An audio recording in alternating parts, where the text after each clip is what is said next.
Yo guys, selamat datang di channel Pen Cerita Manhwa. Kali ini kita akan melanjutkan alur cerita dari petualangan Kim Jae-hyuk menjadi yang terkuat. Dan ini bagian kelima dari cerita kali ini. Dan pastikan kalian sudah menonton episode pertamanya biar nyambung alur ceritanya. Kalian bisa cek di playlist untuk video yang lainnya. Baiklah, tanpa berlama-lama lagi, langsung saja kita mulai ceritanya. Tidak memberikan jeda yang begitu lama, ia pun segera melesatkan pukulan tinjunya dengan sarung tangan raksasa di tangannya. Tidak berhenti di situ saja, ia terus melesatkan beberapa serangan beruntun ke arah yang sudah ia tentukan. Akan tetapi, nampaknya, serangan yang Jae-hyuk berikan tidak memiliki dampak yang signifikan. Terlihat, pria gemuk itu hanya mendapatkan sedikit luka di bagian hidungnya. Di saat Jae-hyuk kembali menerjang, pria gemuk itu menangkap dan mendekap sarung tinju itu, sehingga serangan Jae-hyuk terhenti begitu saja. Tak lama pria gemuk itu langsung mengambil sarung tinju itu dengan mudahnya, dan lalu langsung ia gunakan untuk mengembalikan keadaan. Segera pria gemuk itu memberikan serangan. "Hei Jabingan, bersiaplah, aku akan membuatmu hancur seperti bubur." Seketika itu juga, tubuh Jae-hyuk terpental terbang ke belakang tanpa bisa menahan kekuatan serangan pria gemuk itu, sampai tubuhnya berguling-guling ke sisi para penonton di belakangnya. Melihat itu Daniel berkomentar, ia mengatakan bahwa Jae-hyuk akan lebih diuntungkan karena sarung tinjunya yang sudah dilepas. Mendengar itu Philip sedikit terkejut, ia tak menyangka bahwa Daniel menontonnya juga, walau kelihatannya sedang fokus memandangi buku di tangannya. Setelah Jae-hyuk berdiri kembali, ia merasakan sedikit perubahan pada dirinya, ia mencoba memukulkan tangannya dan ia sangat terkejut, pergerakannya yang sekarang menjadi lebih ringan dan jauh lebih cepat dari sebelumnya. Kemudian narator menjelaskan, bahwa sarung tinju yang digunakan Jae-hyuk memiliki bobot 10 kg, tanpa Jae-hyuk sadari, bahwa dirinya selama ini telah berlatih dengan beban 10 kg di tangannya. "Tak kusangka, kau diam-diam memiliki benda seperti ini, bagaimana bisa orang sepertimu memiliki benda seperti ini? Bukankah ini lebih cocok untukku daripada kau?"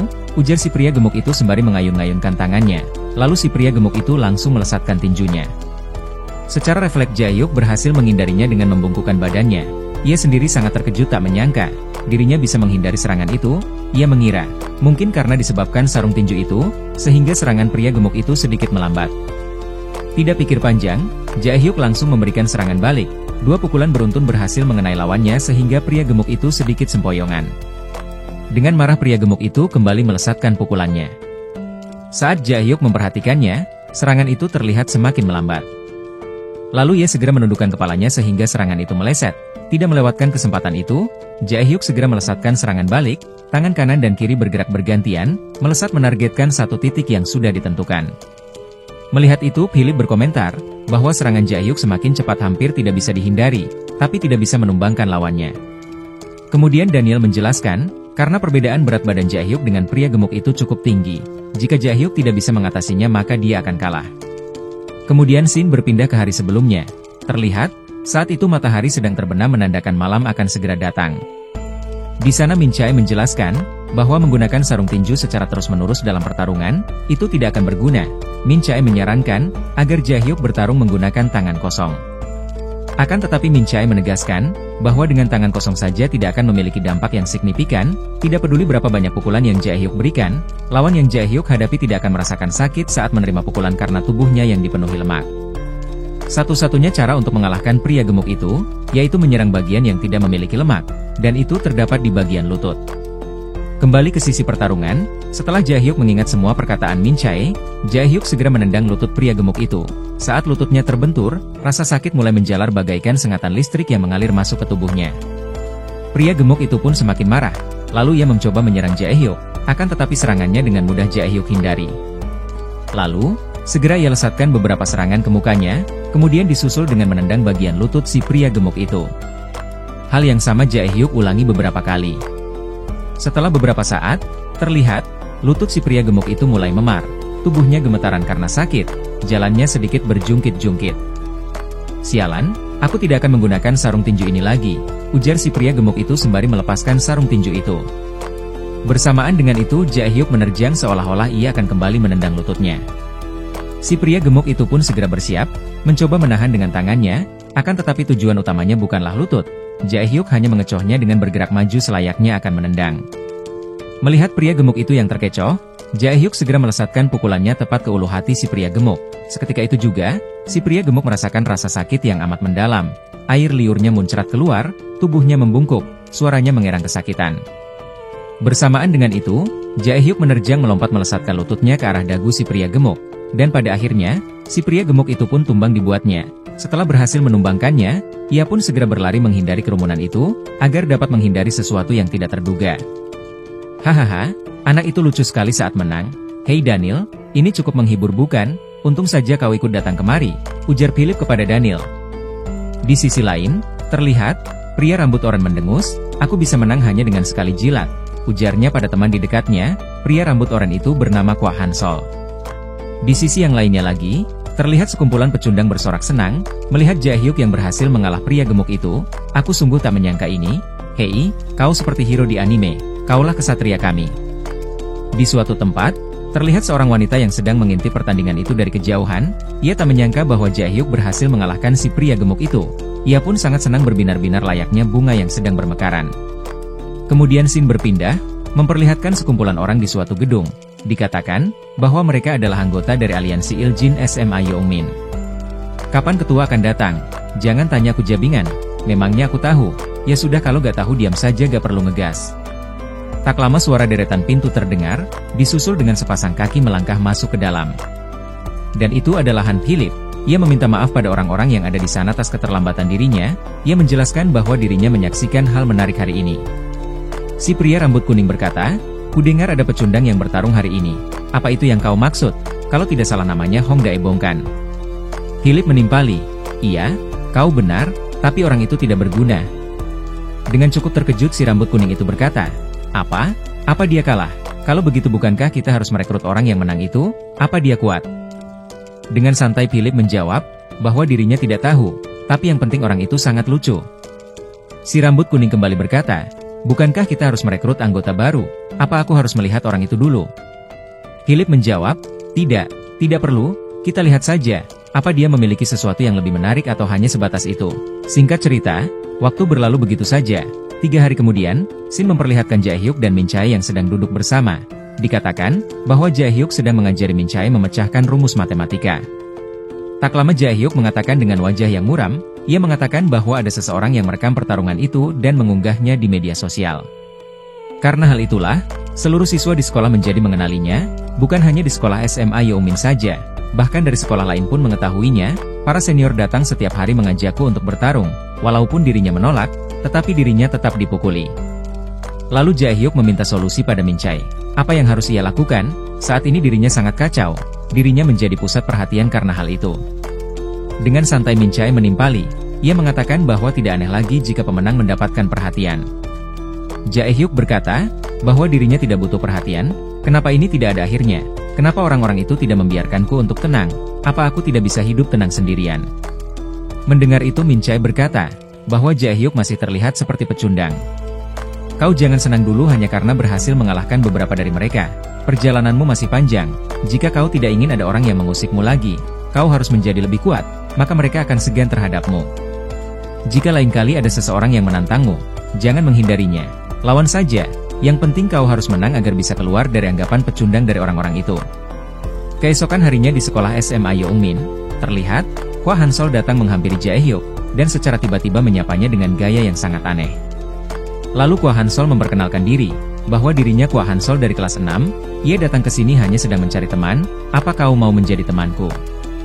Mendengar itu, Jae-hyuk cukup terkejut, dalam benaknya ia merasa familiar dengan orang di hadapannya, ia merasa bahwa dirinya pernah bertemu. Kwa Han-sol mengatakan bahwa dirinya sangat terkesan dengan Jae-hyuk. Dirinya sempat melihat pertarungan Jae-hyuk beberapa hari yang lalu. Itu sangat mengesankan, sangat keren, sangat luar biasa di matanya. Lalu Kwa Han-sol meminta Jae-hyuk untuk berteman sembari mengulurkan tangan. Mendengar semua pujian itu, Jae-hyuk menjadi kegirangan. Tanpa pikir panjang ia mengiyakan sembari menjabat tangan Kwa Han-sol.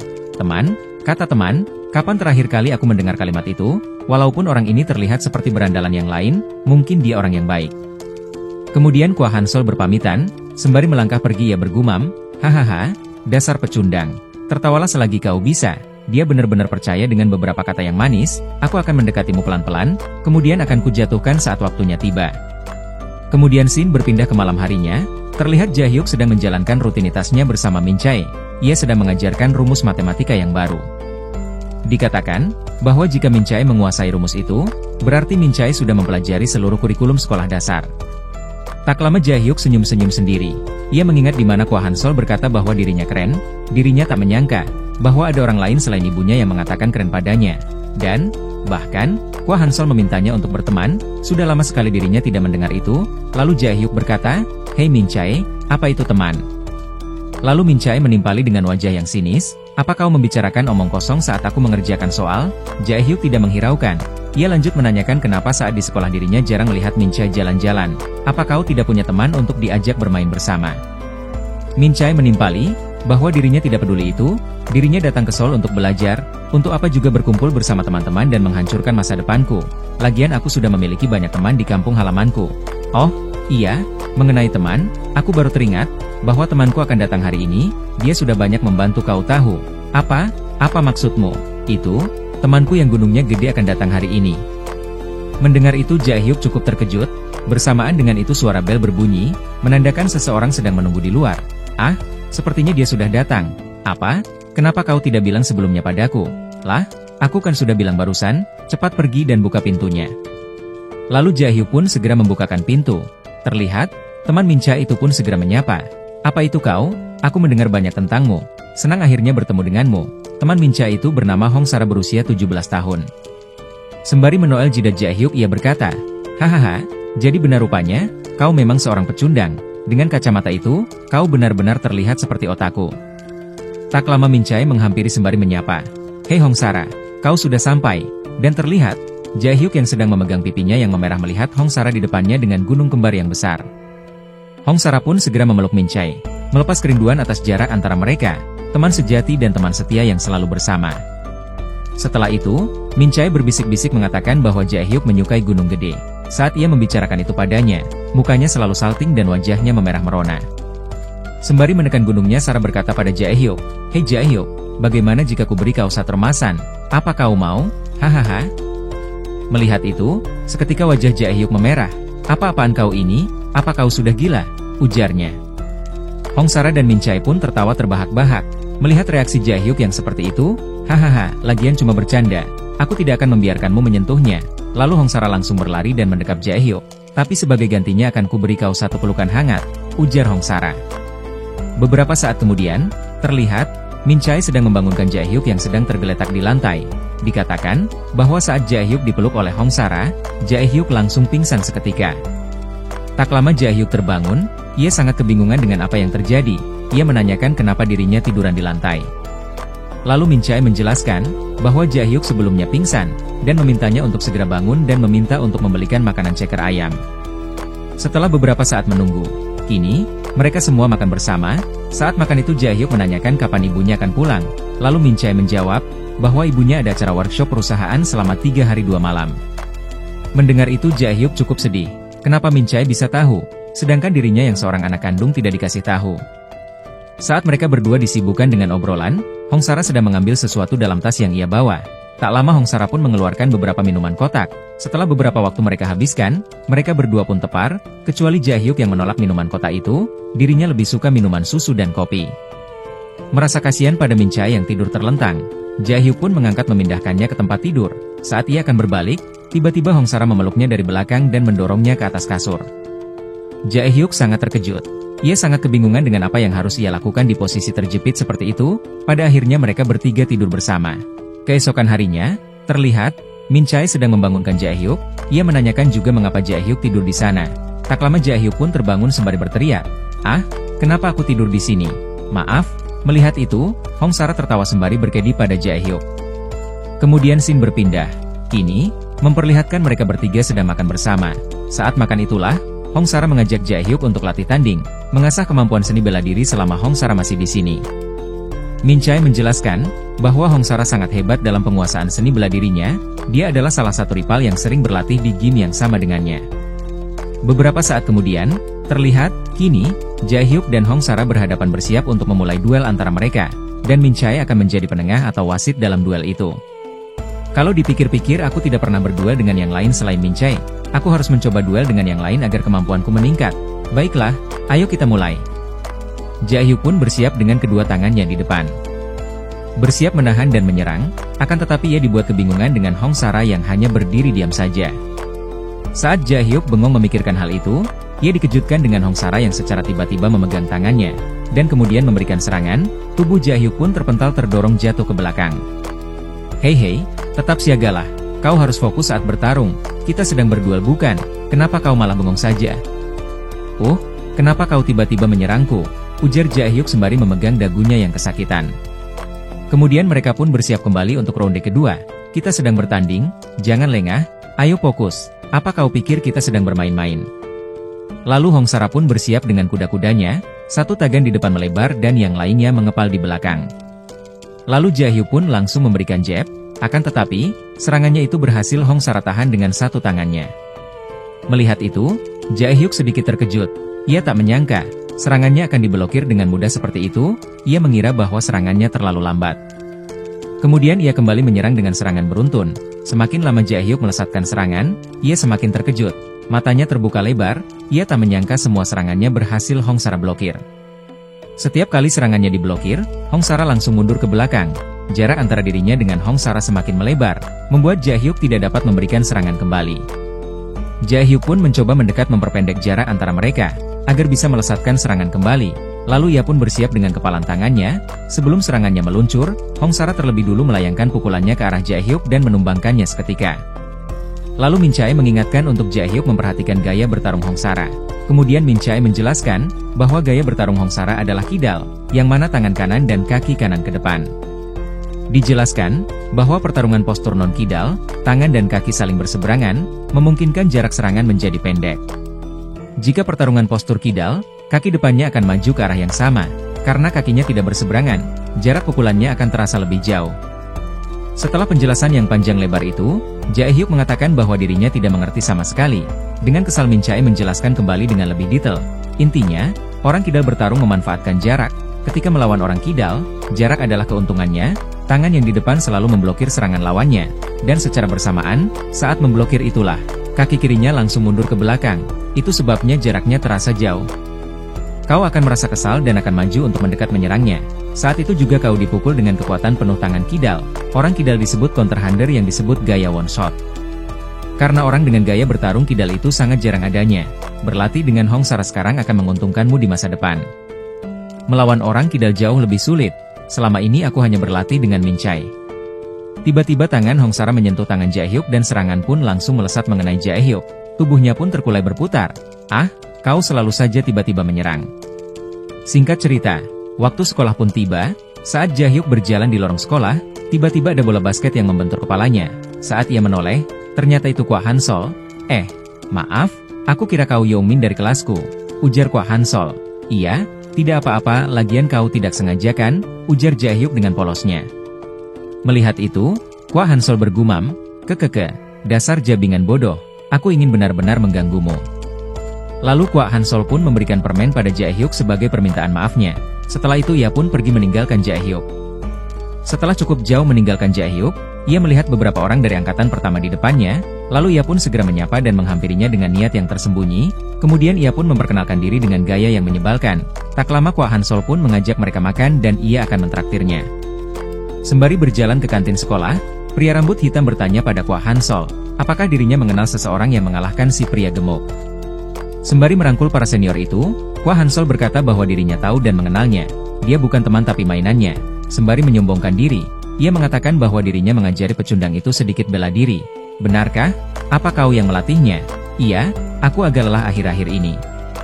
Tak lama, mereka melihat Jae-hyuk yang sedang makan di depan sana. Si rambut hitam bertanya, Hei Kwa Han-sol, apa benar dia mainanmu? Dia bisa sedikit bertarung bukan? Iya, benar. Apa kau tidak percaya padaku? Sini, biar aku tunjukkan. Lalu Kwa Han-sol pun pergi menghampiri Jae-hyuk. Saat sampai di belakang Jae-hyuk, tiba-tiba ia menumpahkan makanannya. Jae-hyuk, maafkan aku, lantainya sedikit licin jadinya tumpah. Apa kau baik-baik saja? Ujar Kwa Han-sol mempermainkannya. Jae-hyuk menimpali, bahwa itu tidak apa-apa, lagian bukan disengaja juga kan? Lalu Kwa Han-sol mengajak Jae-hyuk ke warnet dan akan ia traktir sebagai gantinya. Setelah itu Kwa Han-sol kembali ke tiga orang senior itu, ia menanyakan apakah aksinya tadi cukup menghibur. Singkat cerita, setelah pulang sekolah, Terlihat, Jae-hyuk dan Kwa Han-sol sudah berada di warnet. Kwa Han-sol meminta Jae-hyuk untuk menyalakan dulu pecenya dan dirinya akan ke kamar mandi dulu sebentar. Tak lama setelah Kwa Han-sol pergi, Hong Sara dan Min Chae datang. Min Chae tak menyangka bahwa Jae-hyuk akan datang ke warnet. Jae-hyuk bertanya, apa Hong Sara tidak pergi ke sekolah? Bukannya Hong Sara sudah 3 hari 2 malam ada di sini. Dengan santai Hong Sara menimpali, bahwa dirinya sudah menelepon wali kelasnya dan wali kelasnya mengatakan bahwa ia senang jika Hong Sara tidak ada. Sembari memperhatikan mereka berdua, Jae-hyuk bergumam, meskipun bertingkah seperti tidak saling mengenal. Tapi apa hanya perasaanku aja kalau dia mengikutiku? Tak lama Kwa Han-sol kembali, dan menanyakan apakah pecenya sudah dinyalakan. Jae-hyuk pun mengiyakannya. Setelah beberapa saat bermain, Kwa Han-sol dibuat kesal karena dirinya selalu kalah dalam permainan. Saking kesalnya ia sampai menggebrak meja. Karena keributan itulah, seseorang dari sebelahnya menegur Kwa Han-sol dan memintanya untuk tidak membuat keributan. Seketika Kwa Han-sol pun menundukkan kepalanya. Tak lama Kwa Han-sol melihat 2 sosok wanita cantik di pojokan sana. Jae-hyuk, lihat itu, dan ternyata, 2 wanita itu adalah Min Chae dan Hong Sara. Kemudian Kwa Han-sol meminta Jae-hyuk untuk meminta nomornya. Ia yakin bahwa Jae-hyuk pasti bisa, karena orang keren seperti Jae-hyuk, pasti punya pengalaman meminta nomor wanita. Di saat ia menyelesaikan ucapannya, Min Chae bangkit dari tempat duduknya dan akan pergi ke toilet. Saat Min Chae melewatinya, Kwa Han-sol diam-diam memotretnya dari bawah. Melihat itu, sontak, Jae-hyuk segera mencengkram tangan Kwa Han-sol. Kwa Han-sol menanyakan apa yang Jae-hyuk lakukan, kenapa ia menghalanginya. Dengan emosi yang membara, cengkraman yang kuat, Jae-hyuk menimpali, jangan lakukan itu, jika kau tidak mau kulaporkan pada polisi. Lalu Kwa Han-sol pun menghempaskan tangan Jae-hyuk dan berlalu pergi sembari berkata, kau membuatku kesal. Keesokan harinya, terlihat, Kwa Han-sol datang menghampiri Jae-hyuk bersama 2 wanita di sampingnya. Lalu ia meminta Jae-hyuk untuk membelikan beberapa roti. Wanita di sampingnya berkata, hahaha, apa kau gila? Bukankah roti itu untukku? Apa-apaan ini? Hahaha. Jae-hyuk pun tak gentar, ia pun menatapnya dengan tajam. Dia tiba-tiba menyuruhku membelikan roti. Lalu ia mengingat kejadian kemarin, saat Kwa Han-sol memotret Min Chae. Dengan lantang ia berkata, tidak, aku tidak mau membelikanmu roti. Apa kau pikir aku seorang pesuruh? Mendengar itu, wanita di samping Kwa Han-sol tertawa terbahak-bahak. Hahaha, Kwa Han-sol kau ketakutan, kau sampai tak bisa berkata-kata. Katanya dia bonekamu. Hahaha. Mendengar itu Kwa Han-sol menjadi kesal, urat-uratnya menegang, giginya mengerat, lalu ia menendang Jae-hyuk sampai terjatuh. Dasar jabingan, bisakah kau langsung menurut saat temanmu ini minta bantuan? Jae-hyuk mengeratkan gigi dan mendekatkan jidatnya seraya berkata, kau pikir aku lemah? Ayo kita bertarung. Mendengar itu Kwa Han-sol langsung terdiam tak percaya, ia tak menyangka Jae-hyuk akan mengatakan itu.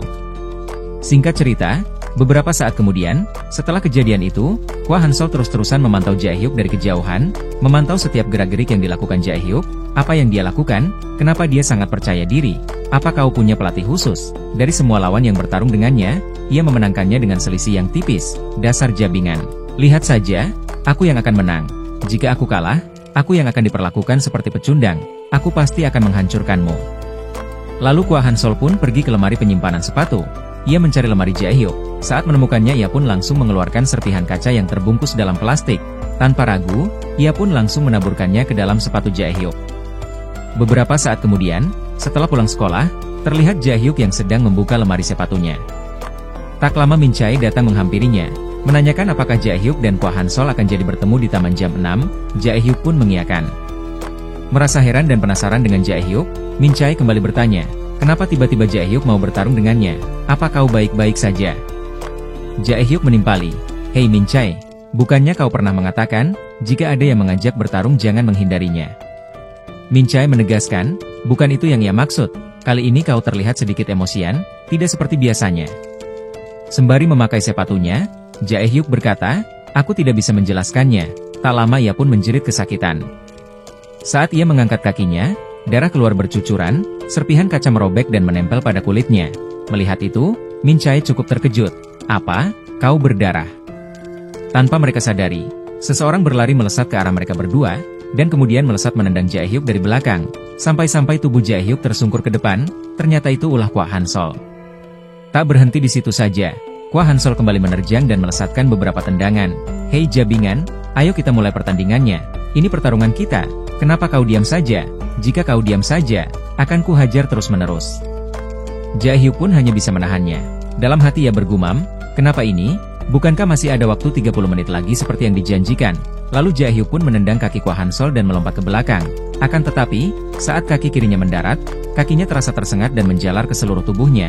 Sialan, sepertinya kakiku terluka cukup parah. Aku tidak bisa menginjakan kakiku dengan benar karena luka ini.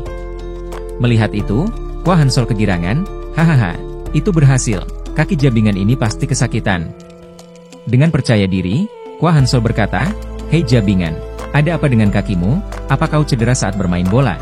Harusnya kau menjaga dirimu sebelum pertarungan dimulai. Karena ini pertarungan harga diri seorang pria, kita tidak bisa menundanya." Melihat itu, Min Chae pun geram dibuatnya, kenapa jabingan Kwa Hansol tiba-tiba datang ke sini? Sekarang kaki Jaehyuk sedang terluka, apa mungkin jabingan Kwa Hansol itu yang menebar serpihan kaca pada sepatu Jaehyuk?